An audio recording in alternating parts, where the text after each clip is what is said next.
Hello everyone, welcome to Winged Horse Designs. My name is Donna Goodwin and I'm an independent Stampin' Up! Demonstrator located in the United States. I want to thank you for joining me, and if you'll click on the subscribe button underneath the video if you're not already a subscriber, and then the little bell to the right of that, you'll be notified every time I upload a new video. So today we're going to do this, okay, glare here. Let's see what we can do. There we go. We're going to make this cute little box. It's actually a divided box. It has a little divider inside that I'll show you in a moment when I switch the camera. So I hope you're going to enjoy this project, and let's switch cameras and get started on this. Okay, so a closer view of this project. You could use any greeting you wanted. I just decided Mother's Day is the next holiday, so we'd get started on Mother's Day. So it's just a belly band that you slide off. And then when you open up the inside, you have a divider sitting in here. So you could put little candies in here, maybe a couple pieces of jewelry. Let your imagination go wild. And the best part about it is the divider does not adhere down, so you could take it out and you could use the big one. So you can continue to use this afterwards simply by taking the belly band off if you like, and just leaving it as a plain box. So let me show you what we're going to use to make this. We're going to use one stamp set today. We're just simply going to use this Happy Mother's Day stamp and nothing else. This is a wonderful little stamp set for the ladies in your life and for your mother, because it's got this cute little teacup and this cute little tea kettle with some roses and some wonderful little greetings as well. This stamp set is retiring at the end of May, but I just wanted this Happy Mother's Day. I like the font on mothers. We're going to use one ink today, Mary Mallow, and I have already I've taken the dark Rococo Rose and I used it to color my basic pearls so that I would have pink pearls or rose-colored pearls instead of white ones. And I did that ahead of time so that they'd be good and dry before we start. The cardstock that you will need, all the measurements will be on my blog, so you don't need to write these down. The cardstock that we'll need for our box base, we need a sheet of cardstock that measures 6 3/4 inches by 9.5 inches. We're going to score this at 1 inch and 2 inch on all 4 sides. I'm using Mary Mallow. Our box insert is going to measure 2 5/8 of an inch by 7 1/4 inches, scored at 2 5/8, 3 5/8, and 4 5/8 inches. And then our box lid measures 4 7/8 of an inch by 7 5/8 of an inch, scored at 1/2 inch and 1 inch on all 4 sides. I take this up a little bit, just a little bit larger than the box base, so that it fits on nicely. You'll need a piece of any designer series paper. I chose this paper from the Pressed Petals Specialty Designer Series paper that measures 2 3/4 inches by 5 1/2 inches. And then you'll need a piece of scrap white in order to stamp your little label on. The tool we'll need is scissors, a bone folder. If you're like me and you can't grab a hold of those small little pearls, the Take Your Pick tool comes in perfectly handy, and the Label Me Fancy punch. This is a wonderful punch. We're going to do our label, but it has a little tiny hole for twine. And then it has this one that you can punch on the sides of the label, like we're going to do today, for a ribbon slide. And of course, we're going to use Rococo Rose and Gold gathered ribbon. So we're just going to use some of that. It's got this nice gold with trimmed in Rococo Rose, and you're only going to need about 8 inches of that.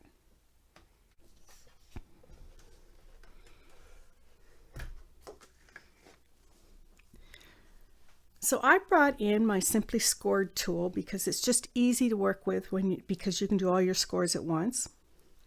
And this is the box base, so this one will be scored at 1 inch and 2 inches on all 4 sides.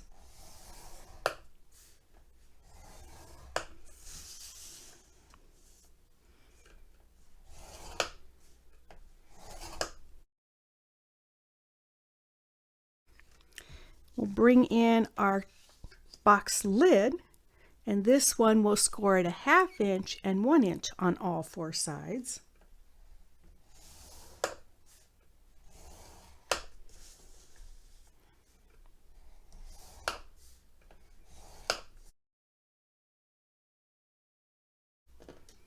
How easy is that? And then for our box insert, we're going to score at 2 5/8, 3 5/8, and 4 5/8.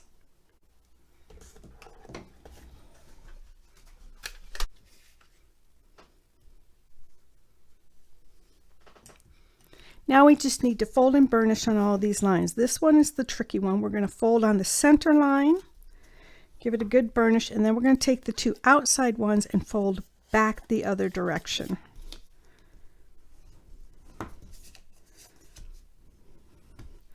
That will provide us with our divider when we get going, and we'll go ahead and glue this together in a moment.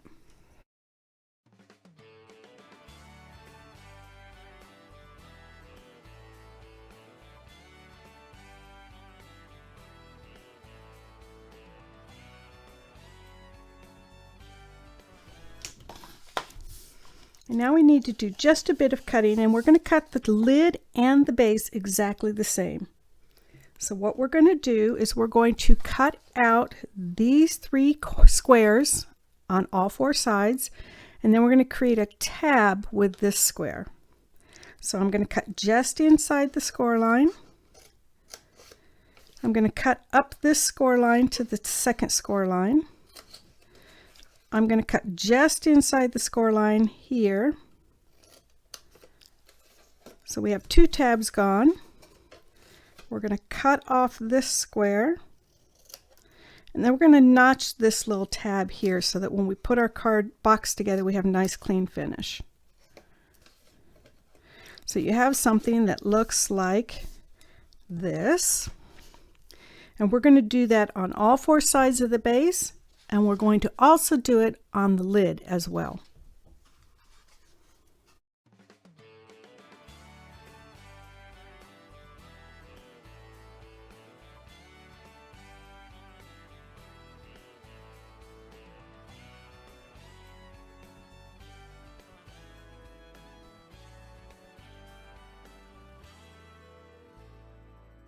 Ever had a dream that you could be someone creative? To be a part of something that can stand the test of time. Anyone can do it, you can be an inspiration. Believing in yourself is what will give you wings to fly. Inside of each of us, so many possibilities. So our box base and our box lid are exactly the same. We just simply need to glue them together now. I like to use liquid glue because it adheres much better. So on our insert, we're just going to glue this piece together here. Just hold it for a moment, and that will give us our divider that we drop inside. And we're going to put the box base and the lid together the exact same way. So we're going to put glue on these tabs. And then we're just going to bring them in and hold them together.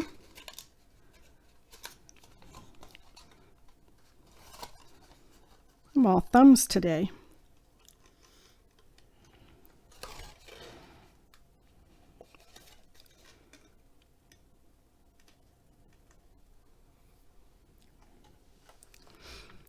We're going to do the same thing on the other side.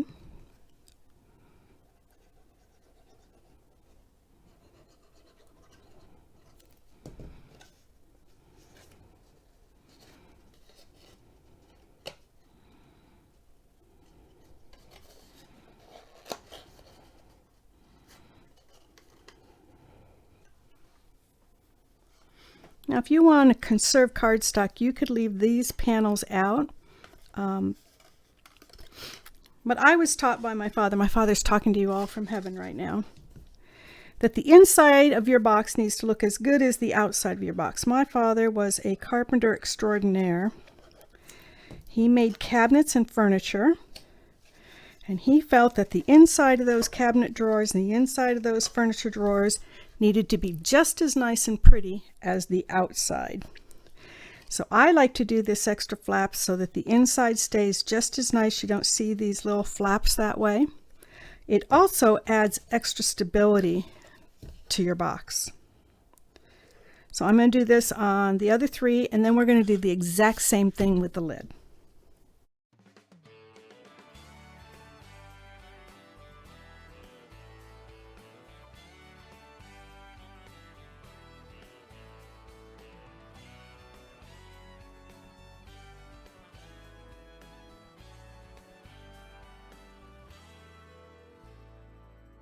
Ever had a dream that you could be someone creative? To be a part of something that can stand the test of time. Where anyone can do it, you can be an inspiration. Believing in yourself is what will give you wings to fly. Inside of each of us, so many possibilities.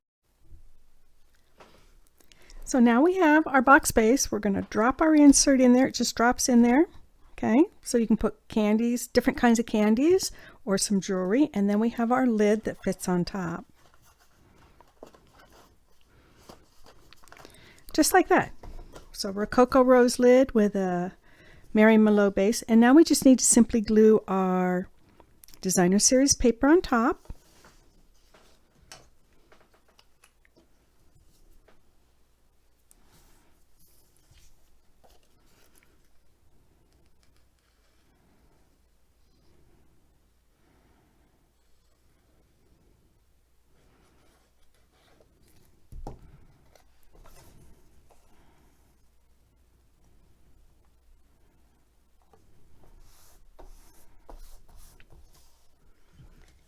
And now it's time to create our little label. So I'm going to bring in the Mary Mallow ink and our Happy Mother's Day from the Tea Together stamp set. And I'm just going to stamp this in the middle of that scrap piece. Close this up because otherwise I'll make a mess and drop something on it. I'm going to give it a second to dry before I bring in the punch. And then we're simply going to center this inside our punch.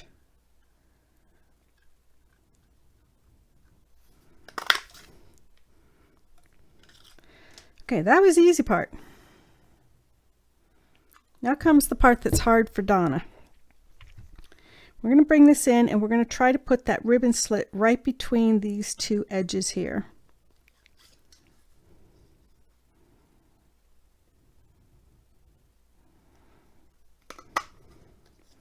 Wow, not too bad.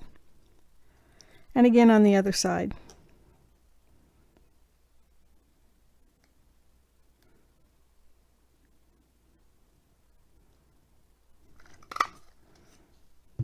Okay. Not so bad. Not a perfect center, but that's okay. It's handmade, right? So my little trick to get this to feed through is we're going to flip this upside down. And we're going to bring our ribbon in and feed it through from the front to the back. And then we're going to bring in some mini glue dots because they're a nice, good, strong adhesive.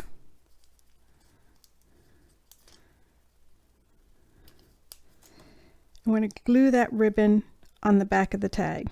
Okay, so we're actually going to wrap it with it upside down. We don't want to pull it too tight, but we don't want it too loose either. So that's a little bit longer than what I need. So I'm just going to trim it off. And we're going to put glue dots on here again. And when I was doing it earlier, I was having a difficult time, so I'm going to just pull my glue dots off with my Take Your Pick tool.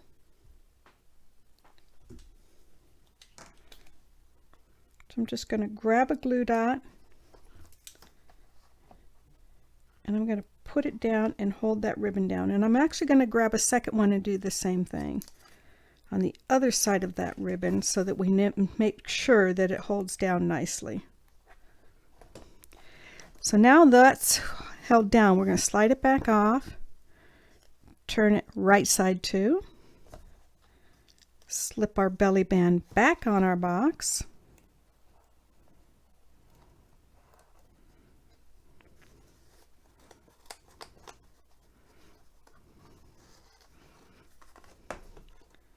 we can put it anywhere we want on the box.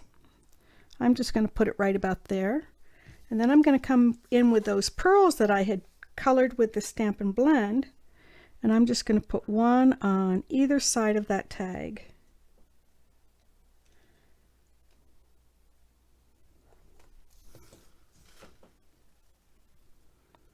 And there you have a fast, easy little box.